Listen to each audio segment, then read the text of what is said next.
जुन्या करारावरील अभ्यासक्रमानुसार आजचं हे अधिवेशन आपण एका वेगळ्या विषयावरती म्हणजेच जुन्या करारातील महत्त्वपूर्ण असे कोणते घटक आहेत की ते वेगळे आहेत आणि त्याची आपल्याला जाण असावी म्हणून जुन्या करारावरती आपण विचार करताना संपूर्ण जुन्या करारामध्ये सर्वसाधारणपणे एक पहिला आणि महत्त्वाचा घटक म्हणजेच इस्रायलचा देव। त्यानंतर आपण पाहणार आहोत की इस्रायल समाजामध्ये ज्या पौराणिक कथा आहेत त्या पौराणिक कथा कशा प्रकारच्या आहेत, कोणत्या आहेत आणि त्यानुसार आपण त्याचा विचार करणार आहोत। त्यानंतर आपण विचार करणार आहोत की एक देवाचा आत्मा आहे, हा देवाचा आत्मा जुन्या करारामध्ये कशा प्रकारे दाखवलेला आहे किंवा देवाचा शब्द, हा देवाचा शब्द सुद्धा एक वेगळा घटक आहे आणि तो देवाचा शब्द किती सामर्थ्यशाली आहे किंवा किती प्रभावी आहे, किती जीवन देणारा आहे, ह्या गोष्टीकडे सुद्धा आपण पाहणार आहोत।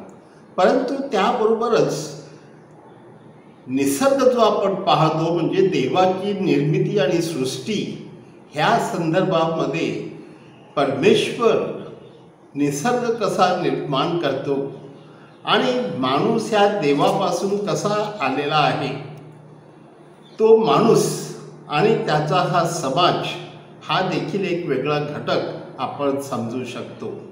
परंतु प्रामुख्याने इस्रायल समाज हा देवाबरोबर त्यांचा जो करार होता त्या करारानुसार ते जीवन जगत असे, म्हणजे कराराचा प्रभाव त्यांच्यावरती इतका होता की कराराशिवाय ते जगू शकत नाही।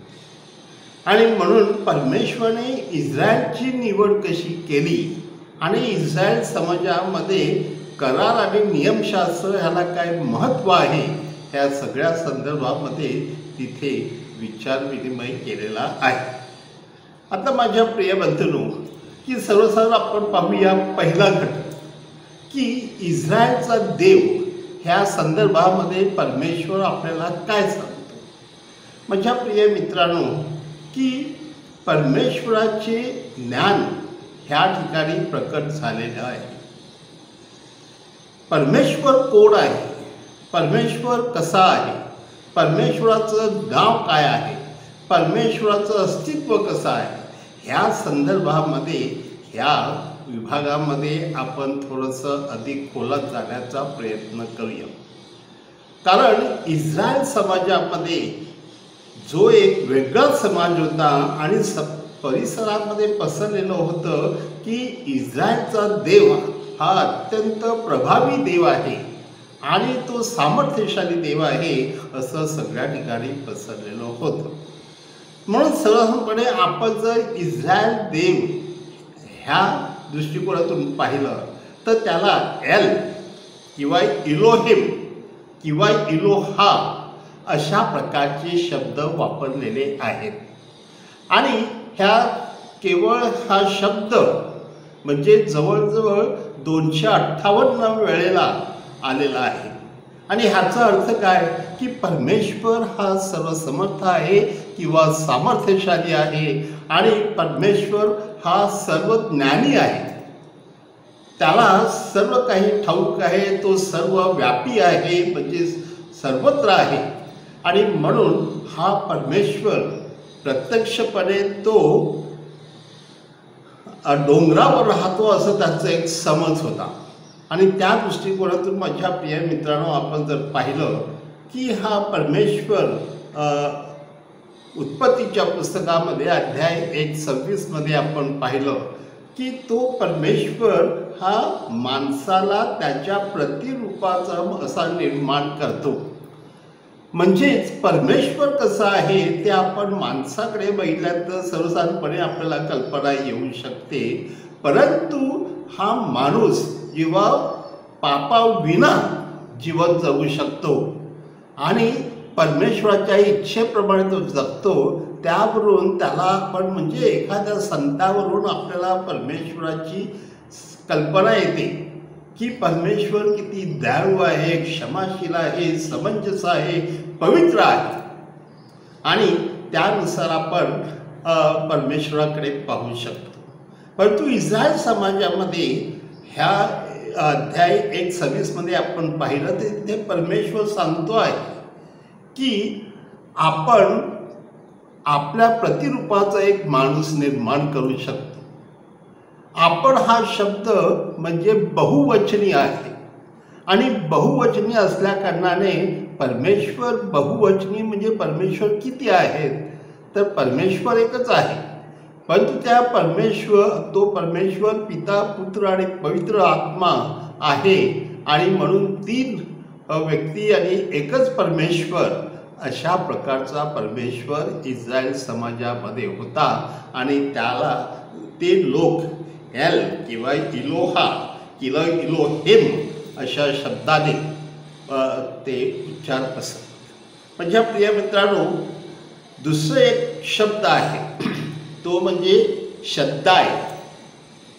आणि इस्रायलचे जे पूर्वज होते किंवा जे आदिपिता होते अब्राहम, इसाक, याकोब, ह्यांच्या काळामध्ये त्या परमेश्वराला शद्दाय हा शब्द देखील ते वापरत आणि विशेषतः आपण जर पाहिलं की ते देवाला ह्या शब्दाने हाक मारत. म्हणजेच हा परमेश्वर पर्वतावर राहणारा परमेश्वर आहे आणि तो परमेश्वर हा सर्व लोकांपेक्षा वेगळा आहे अशा दृष्टिकोनातून की तो ह्या जगामध्ये विश्वामध्येच आहे, परंतु त्याचं पावित्र्य आणि त्याचं वैभव हे माणसाशी तुलना आपण करू शकत नाही. त्यानंतर माझ्या प्रिय मित्रांनो, दुसरा एक शब्द ज्याला अदोनाय किंवा मेलेक हा शब्द ते वापरतात आणि त्याचं मराठी भाषांतर म्हणजेच माझा प्रभू. म्हणजे प्रभू हा शब्द देखील त्या बायबलमध्ये वापरलेला आहे आणि त्याकडे आपण जर लक्ष दिलं तर आपल्याला नजरेस येईल की परमेश्वराला प्रभू जर आपण जुन्या काळामध्ये विशेषतः स्तोत्राच्या पुस्तकामध्ये जर आपण गेलो तर आपल्याला दिसून येईल की परमेश्वर हा आपल्या सर्वांशी जणू काही जवळचा, म्हणजे ज्याला आपण म्हणतो की तो तारणार आहे, तो स्वर्ग पृथ्वीचा राजा आहे किंवा सर्व पृथ्वीचा अधिकार त्याच्याकडे आहे. आणि म्हणून आपण जर गणना ह्या पुस्तकामध्ये पाहिलं तर अध्याय 24:4 आणि 6 ह्यामध्ये ह्या परमेश्वराची ओळख आपल्याला करून दिलेली आहे. म्हणजेच माझ्या प्रिय मित्रांनो, आपण 1 शमूएल ह्या पुस्तकाने सुद्धा आपण पाहिलं तर आपल्याला दिसून येईल की ह्या परमेश्वराला दुसरं एक नाव आहे, तो म्हणजेच यहोवा.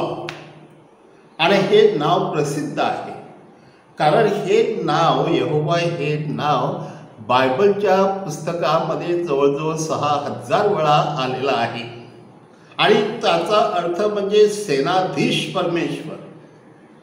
आणि म्हणून 1 शमूएल अध्याय 1:3 ह्यामध्ये किंवा अध्याय 4:4 ह्यामध्ये सुद्धा आपल्याला ह्या सेनाधीश परमेश्वराची ओळख करून दिलेली आहे.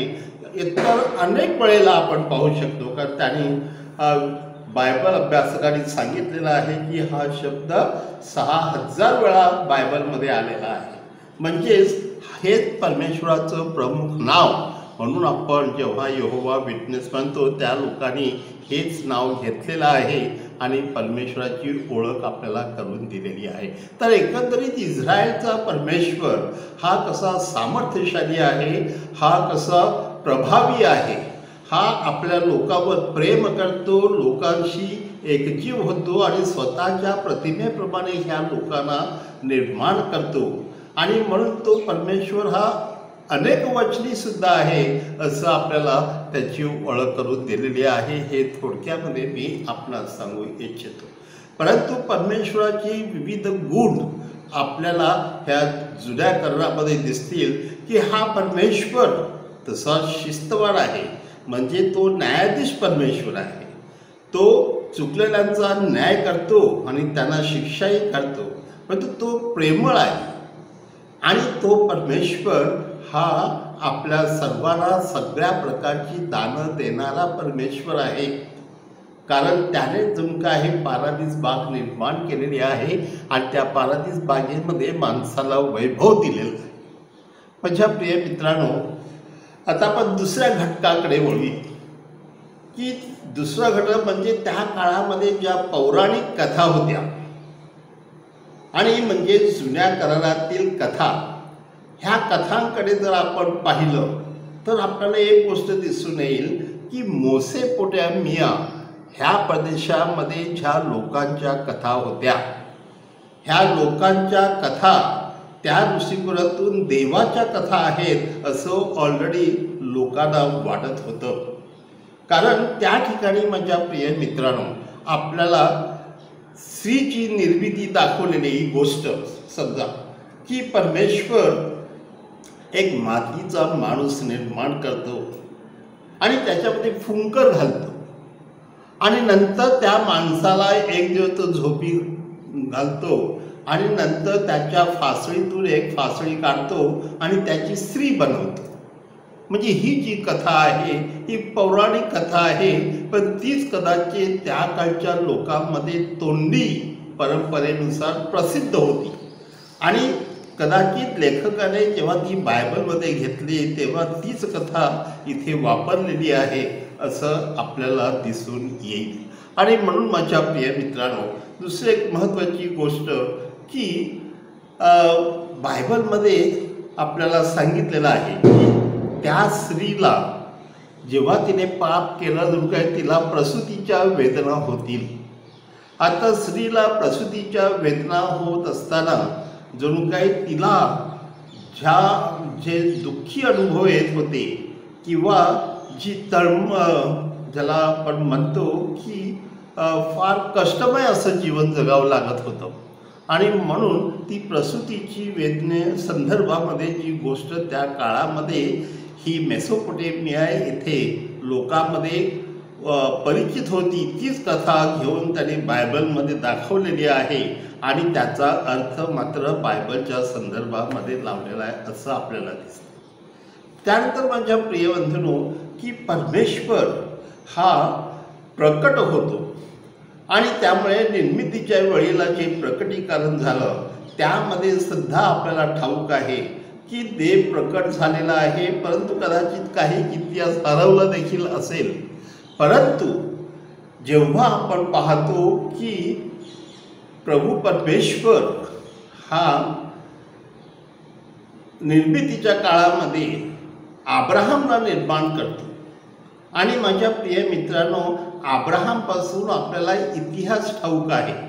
म्हणून अब्राहमच्या अगोदरचे जे लोक होते ते मूर्तीपूजक होते आणि त्यामुळे परमेश्वराचं प्रकटीकरण त्यांना होऊ शकलं नाही. अब्राहम हा एकच त्या समाजामध्ये असा माणूस होता की तो देवावरती विश्वास ठेवून होता की ह्या विश्वाचा निर्माण करता परमेश्वर हा एकच आहे. आणि माझ्या प्रिय मित्रांनो आश्चर्याची गोष्ट की हा मनुष्य जरी देवावर विश्वास ठेवत होता तरी देखील त्याला म्हातार वयापर्यंत बाळ नव्हतं, मुलगा नव्हता, हे देखील आपल्याला ठाऊक आहे. आणि त्यानुसार आपण माझ्या प्रिय मित्रांनो पाहतो की हा परमेश्वर ह्या सर्व मूर्तीपूजकांना जणू काय अब्राहमाद्वारे प्रकट होतो. आणि यहोशुआ जर आपण अध्याय 24-32 मध्ये जर आपण पाहिलं तर आपल्याला दिसून येईल की हा परमेश्वर अब्राहमशी कसा प्रकट होतो आणि त्याला काय सांगतो आणि त्याच्याद्वारे जो काय समाजाशी तो कसा बोलतो हे आपल्याला ठाऊक आहे. म्हणून माझ्या प्रिय मित्रांनो उत्पत्तीच्या पुस्तकात सुद्धा अध्याय 35 मध्ये आपल्याला दिसून येईल की अब्राहम हा देवाचा खास निवडलेला, बोलावलेला आणि त्याच्या हाती जणू काही मिशन दिलेलं आहे असं आपण पाहतो. आणि म्हणून अब्राहमाची निवड आणि अब्राहमाला पाठवणे किंवा अब्राहमाला निमंत्रण करणे हे देवाचं एक महत्त्वाचं काम होतं. म्हणून माझ्या प्रिय बंधूंनो अब्राहमापासून जे प्रकटीकरण झालेलं आहे आता आपण पाहतो की ती सुरुवात उत्पत्तीच्या 12व्या अध्यायापासून सुरू होते आणि अध्याय 12 1 ते 3 इथे आपण पाहतो की परमेश्वर अब्राहमला बोलावतो आणि अब्राहमाला सांगतो, तू आपला देश, आपला घरदार आणि सर्व काही सोडून मी सांगेन त्या देशात जा. आणि माझ्या प्रिय मित्रांनो, हा अब्राहम त्या देवावरती विश्वास ठेवतो आणि तो जातो.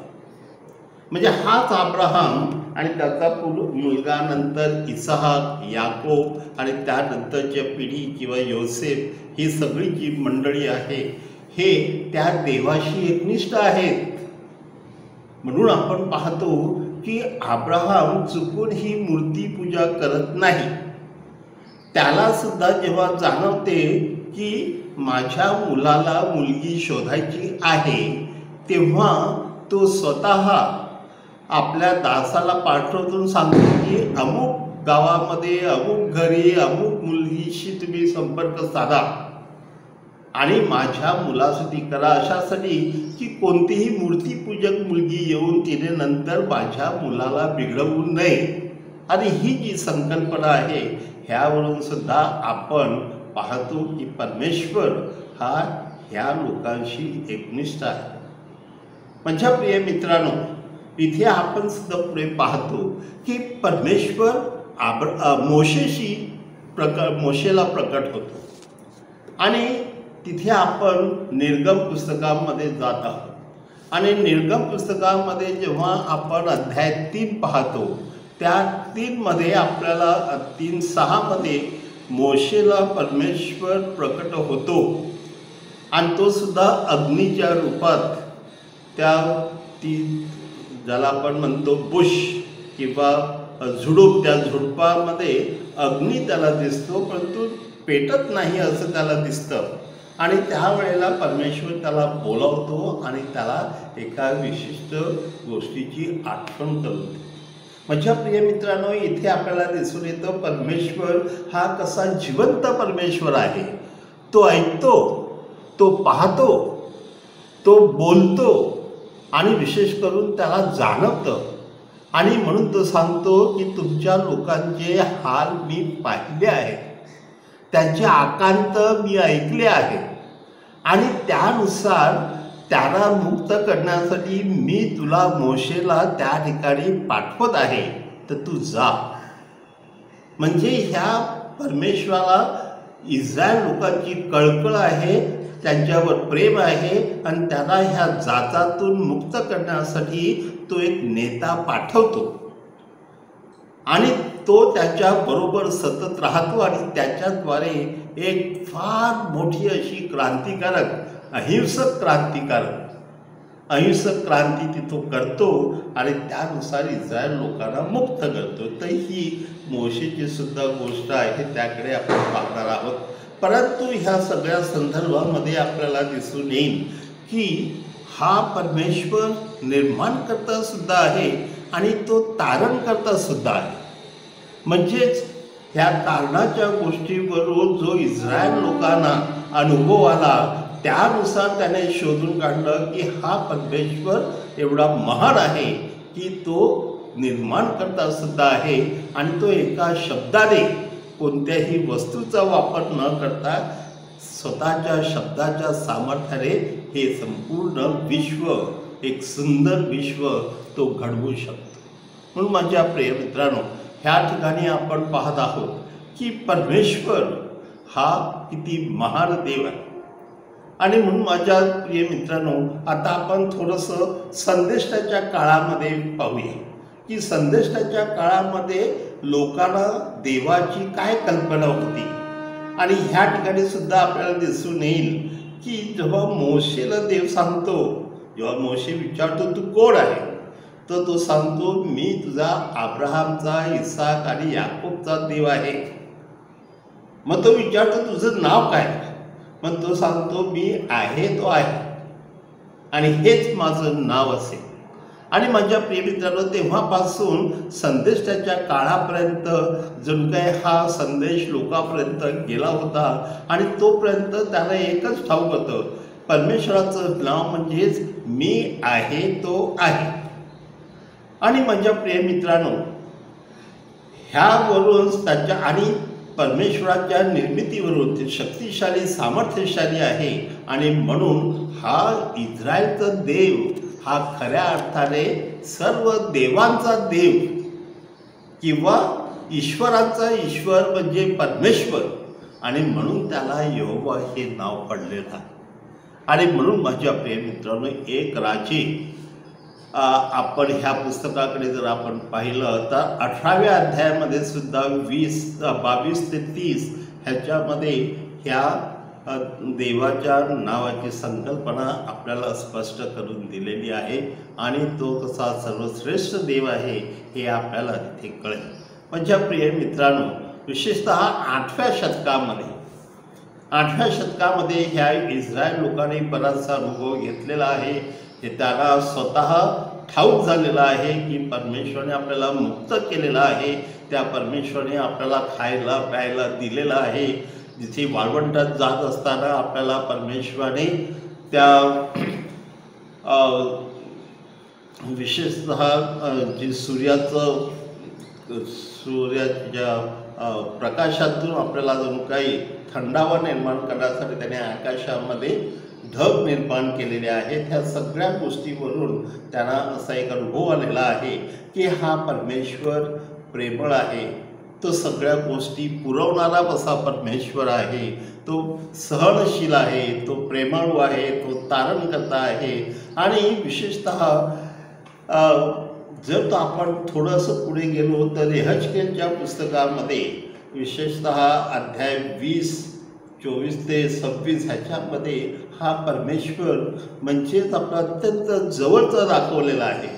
म्हणजे ह्या परमेश्वराने इस्रायल लोकांशी जणू काही एक अशा प्रकारचं नातं तयार केलेलं आहे की मी तुमचा पती आणि तू माझी पत्नी.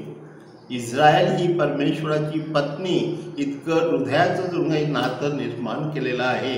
आणि ह्या पती पत्नीच्या ह्या नात्यावरून जणू काय परमेश्वर हा आपला करार जपतो आणि लोकांना त्या कराराशी एकजीव होण्यासाठी आमंत्रण देतो. आता माझ्या प्रिय मित्रांनो, जर आपण या तिसऱ्या घटकाकडे वळलो तर आपल्याला दिसून येईल की देवाचा आत्मा आहे. आता हा देवाचा आत्मा आपल्याला अत्यंत पहिल्याच अध्यायामध्ये, उत्पत्तीच्या पहिल्या अध्यायामध्ये सांगितलेला आहे की देवाचा आत्मा तिथे पाण्यावरती तळपत होता, पृथ्वीवरती. आणि माझ्या प्रिय मित्रांनो, हा देवाचा आत्मा, ह्याला वारा हा शब्द सुद्धा वापरलेला आहे इस्रायल समाजामध्ये. आणि हा वारा संपूर्ण विश्वामध्ये आहे, तो संपूर्ण विश्वात पसरलेला आहे. तो कुठून येतो, कुठे वाहतो आणि कसा जातो, काय या संदर्भामध्ये आपल्याला सुद्धा स्पष्ट केलेलं आहे की हा वारा विश्वव्यापी असताना सुद्धा ते देवाचं प्रतीक आहे. आणि म्हणून ते माणसाला जणू काही शुद्ध हवा, गारवा देण्यासाठी हा आत्मा जणू काही त्यांच्या जवळ राहतो. माझ्या प्रिय मित्रांनो, ह्या आत्म्याच्या संदर्भामध्ये आपल्याला आणखीन पुढेही कल्पना दिलेली आहेत. पण जेव्हा आपण नवीन करारामध्ये पाहतो योहान अध्याय 3:8 तर 3:8 आपल्याला सांगण्यात आलेलं आहे की हा वारा कुठून येतो, कुठे जातो, म्हणजेच की त्या गोष्टी आपल्याला समजत नाही, त्याचं रहस्य आपल्याला समजत नाही. पण हा वारा म्हणजेच परमेश्वराचा आत्मा आहे आणि तो ह्या पृथ्वीवरती सर्वत्र पसरत असतो आणि लोकांना जणू काही जीवन देत असतो. म्हणून माझ्या प्रिय मित्रांनो, आजच्या ह्या जुन्या करारामध्ये जर आपण पाहिलं तर यहोवा विशेषतः 29:10 आपल्याला हा आत्मा देवाशी कसा संबंधित आहे आणि देवाशी तो कसा एकजीव आणि एकरूप आहे ह्याची कल्पना येईल. माझ्या प्रिय मित्रांनो, हा यहोवा परमेश्वर आणि त्याचा आत्मा हे एकमेकांमध्ये एकरूप आहेत. आता ह्या ठिकाणी आपल्याला येशू ख्रिस्त म्हणजे त्याचा पुत्र ह्याची ओळख करून दिलेली नाही, परंतु जुन्या करारामध्ये जिथे आपण म्हणतो की परमेश्वर हा त्याचा पुत्र, त्याचा पवित्र आत्मा हे अगदी अनादी कालापासून आहेत. कदाचित जुन्या करारामध्ये आपण ज्याला विस्डम म्हणतो, हे विस्डम म्हणजे परमेश्वराचं शहाणपण, ते परमेश्वराचं शहाणपण म्हणजे सुद्धा पवित्र आत्मा आहे असं आपल्याला जुना करार सांगता आहे. माझ्या प्रिय मित्रांनो, हा परमेश्वराचा आत्मा हा शत्रूपासून माणसाला सोडवतो, मुक्त करतो आणि तो माणसाशी प्रेमाने जगतो असंही आपल्याला सांगण्यात आलेलं आहे. म्हणून आपण शास्ते ह्या पुस्तकामध्ये जर विशेषतः पाहिलं तर त्या शास्ते पुस्तकामध्ये आपल्याला ह्या आत्म्याची ओळख करून दिलेली आहे की हा आत्मा परमेश्वर आपल्याशी कसं एकजीव करतो किंवा परमेश्वराची आपल्याला ओळख कशी करून देतो.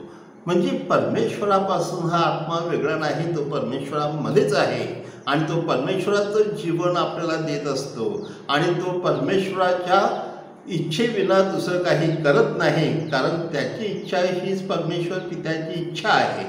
आणि म्हणून माझ्या प्रिय मित्रांनो, हे आपण लक्षात घेऊया की परमेश्वर हा पवित्र आत्म्याद्वारे आपल्या सगळ्यापर्यंत तो पोहोचत असतो.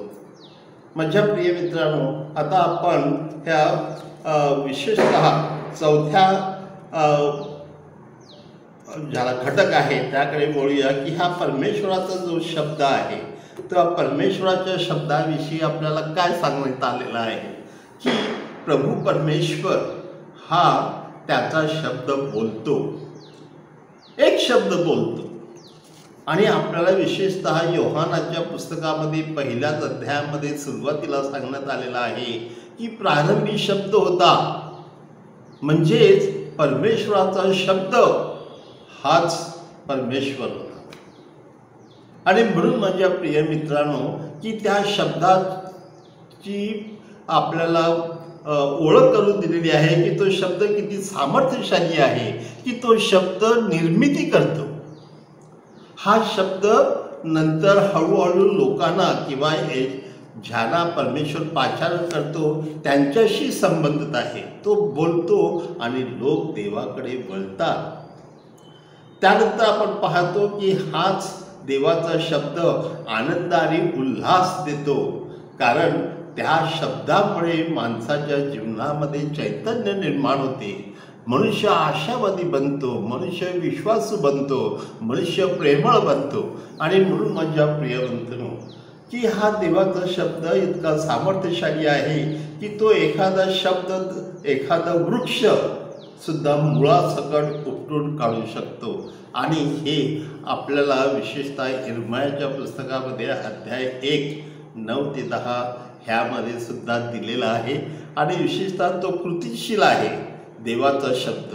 आणि म्हणून तो इर्मया अध्याय 44-28 मध्ये आपण जर पाहिलं तर आपल्याला दिसून येईल की हा परमेश्वर किती सामर्थ्यशाली आहे की त्याचा शब्द एका क्षणामध्ये माणसाला कृती करण्यासाठी सबळ करतो. हो माझ्या प्रिय मित्रांनो, इर्मयाच्या पुस्तकात सुद्धा आपण पाहिलं अध्याय 15-16 मध्ये तर आपल्याला दिसून येईल की देवाचा शब्द हा सर्व काही करू शकतो. म्हणजे त्या शब्दामध्ये एवढं सामर्थ्य आहे की देव शब्द बोलो. उदाहरणार्थ देवाने सांगितलं प्रकाश हो आणि प्रकाश झाला. देवाने सांगितलं की नद्या, समुद्र, नद्या, नाले निर्माण हो आणि तशा प्रकारे झाले. उंच उंच पर्वत निर्माण झाले.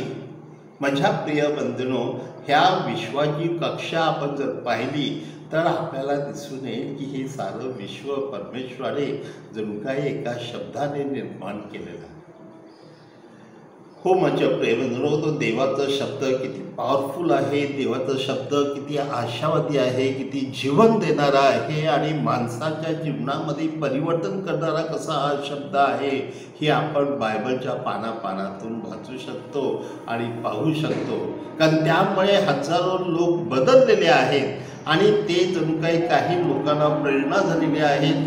त्याने जणू काही आपली श्रीमंती सोडून ते गोंडपाट नेसून राखेमध्ये बसलेले आहेत. कारण त्याला जाणतं परमेश्वर बोलतो आहे की आम्ही पश्चाताप करावा, मग ते पश्चाताप करा. म्हणजेच माझ्या प्रिय मित्रांनो, हा देवाचा शब्द कोणत्याही प्रसंगी देवा लोकांबरोबर असतो. जर लोकांनी नीतिमान राहिला आणि लोकांनी देवाच्या आज्ञा पाळल्या तर देव त्यांना त्याच्या शब्दाद्वारे स्वातंत्र्यही देतो आणि एखाद्या लढाईमध्ये जिंकण्याचं सामर्थ्य देतो. आता माझ्या प्रिय मित्रांनो, ह्या देवाने निसर्ग निर्माण केलेला आहे, म्हणून ह्या निसर्गाचा आणि देवाचा संबंध आहे. आणि तो एक वेगळा घटक आपण जर पाहिला तर आपल्याला दिसून येईल की विश्व किती महान आहे. फक्त ह्या पृथ्वीवरती आपण राहतो, पण ह्या पृथ्वीपेक्षा किती मोठमोठे नक्षत्र आहेत किंवा मोठमोठे असे मंगळ म्हणा किंवा बुध म्हणा किंवा ह्या सूर्य म्हणा, असे काही की ज्या ठिकाणी परमेश्वर इतका व्यापक पसरलेला आहे. सगळं परमेश्वराने एका शब्दात निर्माण केलेलं आहे. म्हणून परमेश्वराचं ह्या निसर्गावर प्रेम आहे, ते त्याने निर्माण केलेलं आहे आणि म्हणून तो त्या निसर्गावर प्रेम करतो आणि तो निसर्ग अधिक शुद्ध आणि पवित्र राहावा, सुंदर बनावा, ह्यासाठी देव नेहमी प्रयत्न करीत असतो. म्हणून माझ्या प्रिय मित्रांनो, आपण उत्पत्तीच्या पुस्तकामध्ये पाहिलं तर आपल्याला ह्या निसर्गाची कल्पना येईल. आपण योबचं पुस्तक पाहिलं, आपण स्तोत्र आपण पाहिली किंवा ऐकलीत, तर त्यामध्ये सुद्धा ह्या निसर्गाच्या संदर्भामध्ये देवाने अगदी परिपूर्ण असं प्रकटीकरण केलेलं आहे आणि त्याचं रहस्य प्रकट केलेलं आहे. म्हणजेच माझ्या प्रिय मित्रांनो, ह्या निसर्गावरती देवाचं प्रेम आहे आणि माणसाने त्या निसर्गाशी अगदी मिळून जुळून जगावं असं देवाची इच्छा आहे. मात्र जर देव रागावला तर आपल्याला दिसून येतं की निसर्गामध्ये काहीतरी विघ्न येतं. आणि विशेषतः आमोसच्या पुस्तकामध्ये आमोस अध्याय 4:7 मध्ये सुद्धा आपल्याला दिलेलं आहे किंवा होशिया अध्याय 8:17 सुद्धा आपल्या 7 मध्ये दिलेलं आहे. तर त्यानुसार आपल्या लक्षात येईल की परमेश्वर काही वेळा रागावतो आणि त्याचा परिणाम म्हणजे इस्रायल लोकांच्या समजुतीनुसार की निसर्गामध्ये परिणाम झालेला आहे. कारण आपण जुन्या काळामध्ये सुद्धा पाहतो की काही वर्ष भरपूर त्यांना अन्नधान्य मिळतं आणि काही वर्ष काहीच मिळत नाही, म्हणजे दुष्काळ. हे दुष्काळ म्हणजे दुर्गाई परमेश्वर रागावलेला आहे असं त्यांना वाटतं. किंवा एखाद्या ठिकाणी जलप्रलय झाला म्हणजे परमेश्वर रागावलेला आहे आणि तो माणसाला शिक्षा करू शकत, मनुष्य पापी बनलेला आहे. ह्या दृष्टिकोनातून परमेश्वर त्या ठिकाणी आपली प्रतिक्रिया व्यक्त करतो असं इस्रायल लोकांमध्ये समज झालेला होता. त्याबरोबर माझ्या प्रियमित्र दुसरं एक आणखीन घटक म्हणजे माणूस. आणि परमेश्वराने ह्या माणसाला निर्माण केलेलं आहे ते म्हणजे त्याचं विशेष प्रेम होतं, म्हणून त्या माणसाला स्वतःच्या प्रतिमेप्रमाणे त्याला बनवलेलं आहे. म्हणजे त्या माणसाला बुद्धी आहे, त्या माणसाला सद्सद्विवेक बुद्धी आहे. चांगलं काय आणि वाईट काय ह्याच्या संदर्भामध्ये तो निर्णय घेऊ शकतो.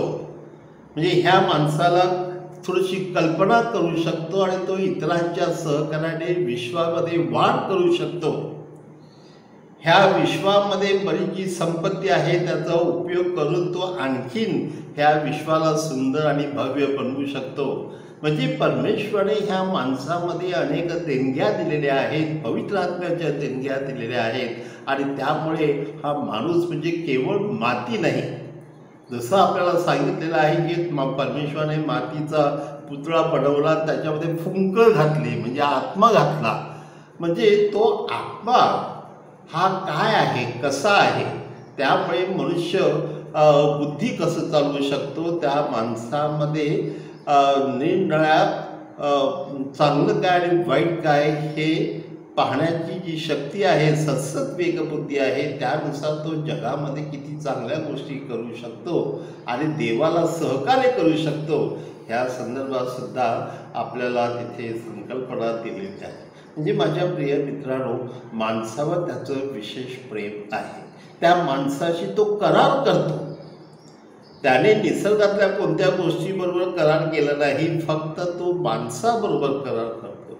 आणि म्हणून माझ्या प्रिय मित्र, माणसाचं त्याचं विशेष प्रेम आहे आणि त्याने त्या माणसाच्या तारणासाठी विशेषतः त्याचा पुत्र प्रभू येशू ख्रिस्त ह्या जगामध्ये पाठवला आणि त्याचा पवित्र आत्मा त्याने माणसाला दिला की माणूस अधिकाधिक देवासारखा बनावा, ही त्याची संकल्पना होती. आणि म्हणून माझ्या प्रिय मित्रांनो, त्या माणसावर देवाचं किती प्रेम आहे हे आपण व्यक्तिशः आपल्या आजच्या जगामध्ये सुद्धा समजून घेणं आणि इतरांना पटवून देणं हे आपलं कर्तव्य आहे.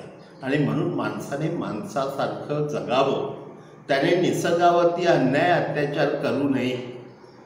आणि निसर्गामध्ये आज आपण पाहतो की निसर्ग आज तापलेला आहे. हा का तापलेला आहे? कारण माणसाने त्या निसर्गावरती अन्याय आणि अत्याचार केलेला आहे. हो माझ्या प्रिय मित्रांनो, हा माणूस सुद्धा केवळ एकटा नाही. म्हणून त्याचं पुढचं एक दुसरा घटक आहे की माणूस आणि समाज.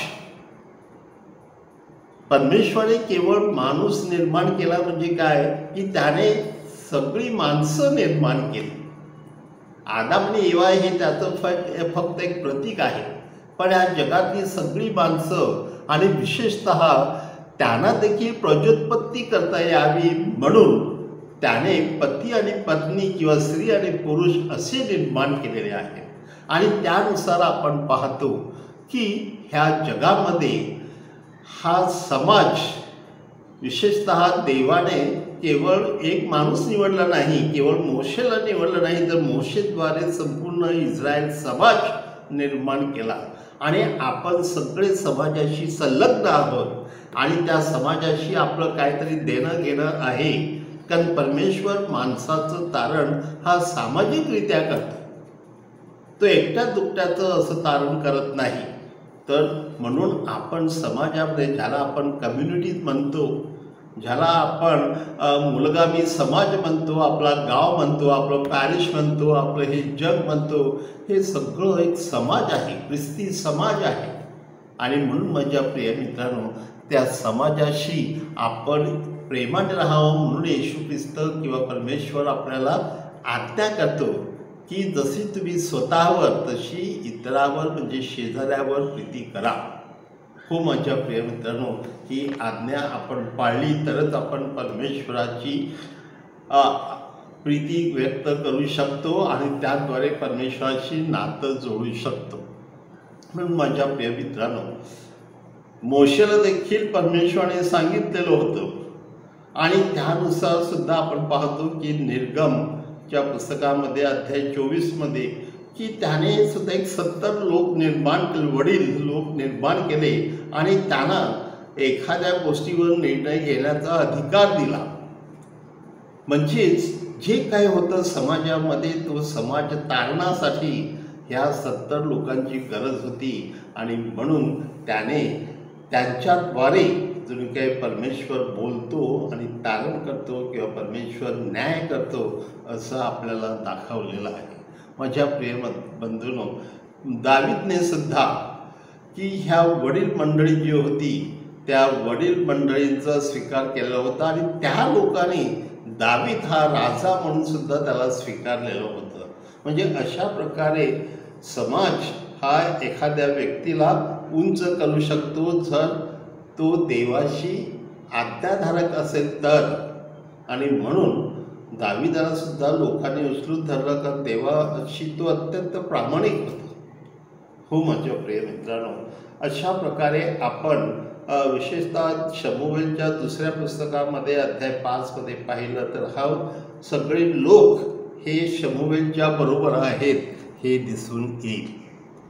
आता एक पुढचा घटक आपण पाहत आहोत तो आणि महत्त्वाचा म्हणजे की देवाने ह्या इस्रायल लोकांबरोबर करार केला आणि तो आपल्याला निर्गमच्या पुस्तकामध्ये अध्याय 19 ते 24 ह्यामध्ये तो अधिक थोडंसं विस्तृत दाखवलेला आहे.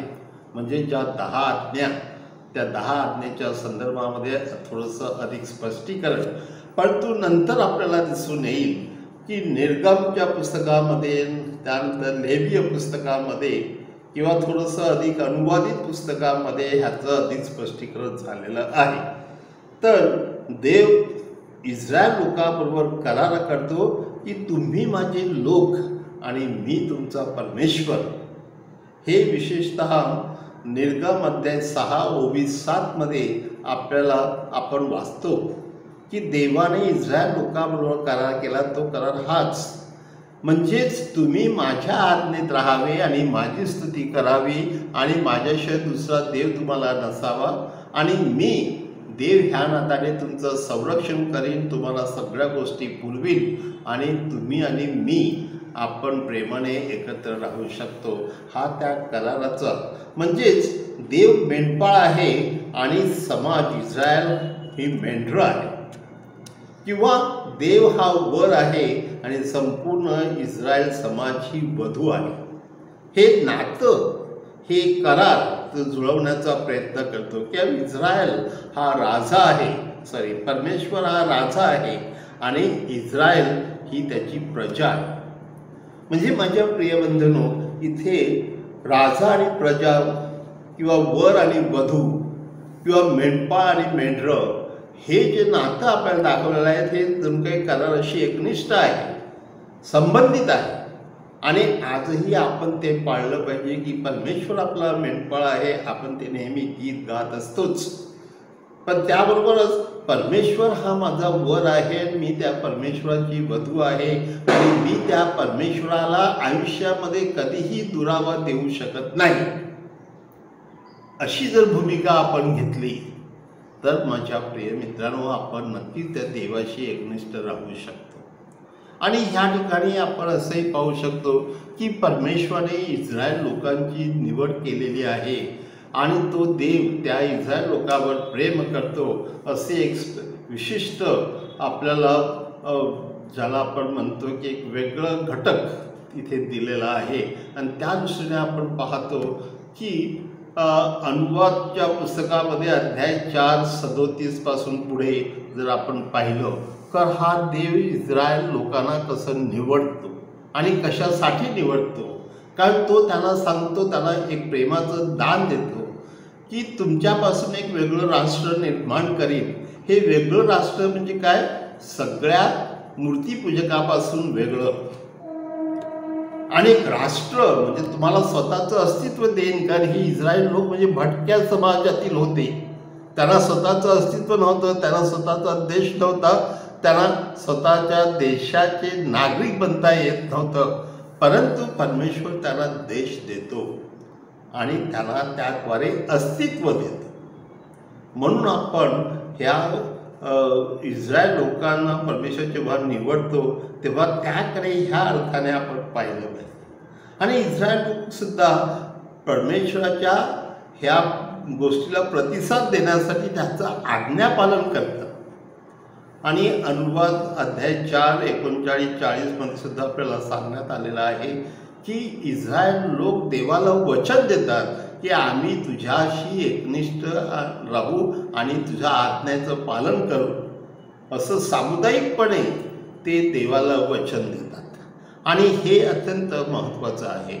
आज सुद्धा परमेश्वर आपल्यावर प्रेम करतो, आपल्याशी करार करतो. तेव्हा आपण देखील सामुदायिकपणे जेव्हा देवळात एकत्र जमतो रविवारी, त्यावेळेला सामुदायिकपणे आपण देवाला सांगितलं पाहिजे की आम्ही सगळे तुझीच लोक आहोत, तुझीच लेकरं आहोत, तुझ्या आज्ञा पालन करून आम्ही तुझ्याशी एकनिष्ठ राहू आणि तुझ्याशिवाय आम्हाला दुसरा देव नसेल.